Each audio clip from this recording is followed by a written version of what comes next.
Hi, నేను స్వాతి. ఈరోజు మనం చాక్లెట్ కేక్ ఎలా చేసుకోవాలో చూద్దాం. ఇంగ్రీడియంట్స్: యాలకుల పొడి, sugar powder, maida, cocoa powder, eggs and oil.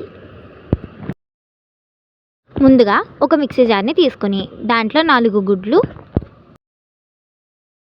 1 cup oil, 1 cup sugar powder తీసుకుని వీటిని బాగా బ్లెండ్ చేసుకోవాలి. ఇప్పుడు మిక్సీ పట్టుకున్న పేస్ట్ని ఒక గిన్నెలోకి తీసుకోవాలి. ఇప్పుడు ఒక జల్లెడని గిన్నె పైన పెట్టుకొని కొద్దిగా యాలకుల పొడి, 1 cup maida, 2 spoons cocoa powder వేసుకొని బాగా జల్లించుకోవాలి.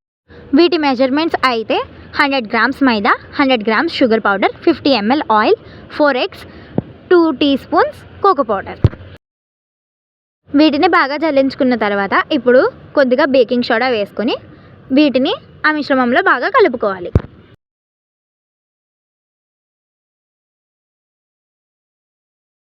వీటిని కొంచెం కలుపుకున్న తర్వాత 1 కప్ మిల్క్ వేసుకుని ఇంకా బాగా కలుపుకోవాలి.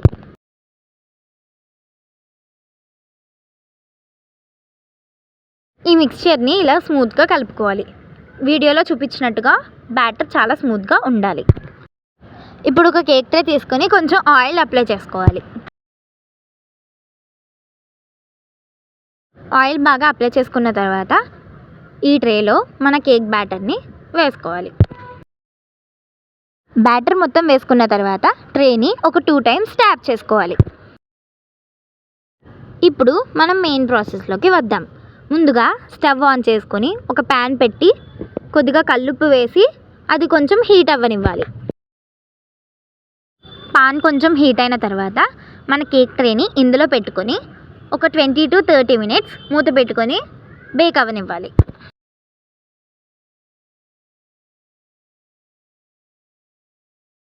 థర్టీ మినిట్స్ అయిన తర్వాత ఇప్పుడు మూత తీస్తున్నాం. కేక్ బాగా బేక్ అయింది. ఒక్కసారి టూత్ పిక్తో కానీ స్పూర్తో కానీ గుచ్చి లోపల ఉడికిందో లేదో చెక్ చేసుకోవాలి. ఇప్పుడు ట్రేలో నుంచి కేక్ని ఒక ప్లేట్లోకి సర్వ్ చేసుకొని చల్లారనివ్వాలి. తర్వాత షుగర్ సిరప్ తయారు చేసుకుందాం. ఒక 3 స్పూన్స్ షుగర్ వేసుకొని కొద్దిగా వాటర్ వేసుకొని షుగర్ని బాగా మెల్ట్ అవ్వనివ్వాలి.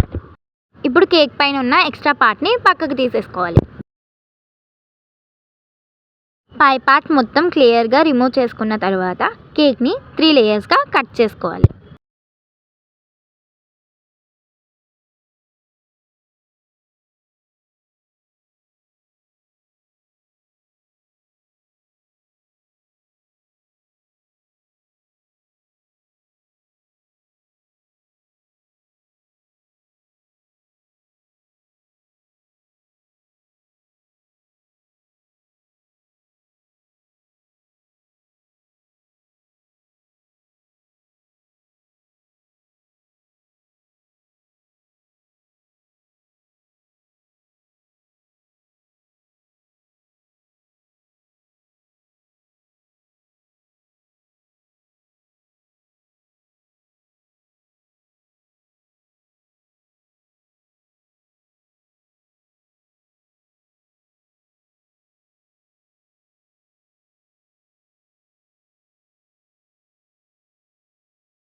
కేక్ని 3 లేయర్స్గా కట్ చేసుకున్న తర్వాత కేక్ బోర్డ్ మీద ఫస్ట్ లేయర్ పెట్టుకొని కొద్దిగా షుగర్ సిరప్ అప్లై చేసుకోవాలి. ఫస్ట్ లేయర్కి షుగర్ సిరప్ అప్లై చేసుకున్న తర్వాత సెకండ్ లేయర్ పెట్టుకొని సేమ్ మళ్ళీ షుగర్ సిరప్ అప్లై చేసుకోవాలి. షుగర్ సిరప్ వేసుకున్న తర్వాత ఇప్పుడు చాక్లెట్ సిరప్ వేసుకొని ఈవెన్గా అప్లై చేసుకోవాలి. కేక్ అంతా చాక్లెట్ సిరప్తో గార్నిష్ చేసుకుంటే మన చాక్లెట్ కేక్ రెడీ. టేస్ట్ ఎంత బాగుందో